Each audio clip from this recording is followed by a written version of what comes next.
understand what is the root cause of these things. And so I want to go back to answering your question about those actionable tips. So when we talk about that example of someone who is looking at getting a promotion and self-sabotages, or maybe even being in a relationship, knowing that they're never going to find the right person, right? Because we don't just separate ourselves from personal and professional. We bring our whole selves to both. And so if there's something lacking in either or, it's brought into the other place as well. And so here's the fundamental change that happens as a result of making sure that you're working on the self-respect. So what happens is you need to understand that in order to shift that, in order to change that, we need to act in a way that causes us to create more conviction in the value of ourselves. And so what that means is our behavior must match and be in alignment with our ideals. Now, let me give you an example of what that means.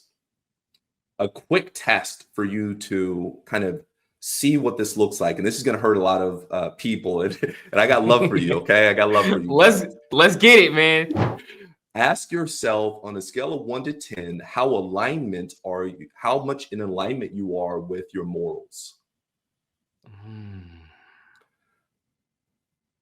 When you ask that question, the reason why this hits, and if you're at anywhere between a 1 and a 5, or even up to a 7, the reason why this hits is because your integrity, am I doing right? Am I doing wrong? Am I doing what I said I'm going to do or not?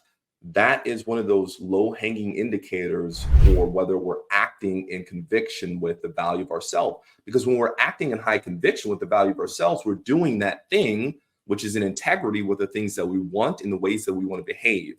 And so if our moral decisions are not in alignment there, that's one telltale sign. A couple other ways. One is what you just spoke about, Chris.